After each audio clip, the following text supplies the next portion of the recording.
বিসমিল্লাহ, বিসমিল্লাহ। হ্যাঁ, ঠিক এভাবেই দুইবার বিসমিল্লাহ বলেছেন ক্রিস্টিয়ানো রোনালদো। ক্রোয়েশিয়ার বিপক্ষে যখন তিনি পেনাল্টি শুট আউট নিচ্ছিলেন, ঠিক সেই সময় দুইবার, একবার নয়, দুইবার বিসমিল্লাহ বলেছেন এবং তিনি গোল করতে সক্ষম হয়েছেন। আমরা জানি এবারের বিশ্বকাপে একটা পেনাল্টি শুট আউট করতে গিয়ে মিস করেছেন লিওনেল মেসি।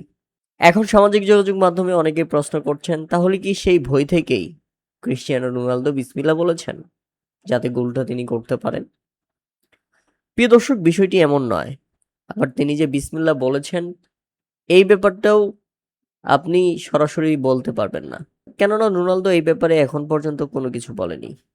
কিন্তু সামাজিক যোগাযোগ মাধ্যমে যে ভিডিওটি ভাইরাল হয়েছে, সেখানে তার মুখের প্রতিক্রিয়া বা মুখের বিবৃতি দেখে বোঝা যায় যে তিনি বিসমিল্লাহ দুইবার বলেছেন।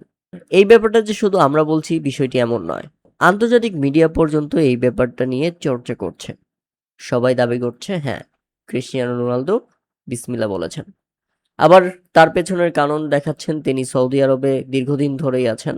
তিনি মুসলিম সংস্কৃতির অনেক কিছুই এখন ধারণ করেন, কিন্তু তিনি পুরোপুরিভাবে মুসলমান হয়েছেন কিনা বা ইসলাম ধর্ম গ্রহণ করেছেন কিনা এ ব্যাপারেও কোনো অফিসিয়ালি ঘোষণা তিনি দেননি।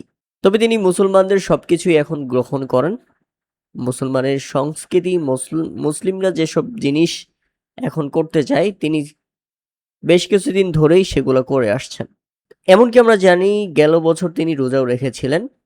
তিনি বুঝতে চেয়েছেন মুসলমানরা আসলে রোজা রাখলে তাদের অনুভূতি কেমন হয়, এজন্য তিনি একটা রোজা পর্যন্ত রেখেছিলেন। তবে প্রিয় দর্শক, আপনার কি মনে হচ্ছে, ক্রোয়েশিয়ার বিপক্ষে পেনাল্টি নেওয়ার ঠিক আগে রোনালদোর মুখের অঙ্গিভঙ্গি দেখে আপনার কি মনে হচ্ছে? সত্যি কি তিনি বিসমিল্লাহ বলেছেন? আন্তর্জাতিক সংবাদ মাধ্যম পাকিস্তান টুডে, আল জাজিরা, এমনকি দ্য সান, ডেইলি সানের মতো সংবাদ মাধ্যম পর্যন্ত স্বীকার করছে এবং এটা নিয়ে নিউজ করেছে, প্রতিবেদন করেছে যে রোনালদো সত্যি বিসমিল্লাহ বলেছেন। এখন বাকিটা আপনার উপর নির্ভর করছে প্রিয় দর্শক। আপনারা কি মনে করছেন তা অবশ্যই আমাদের কমেন্ট করে জানাবেন।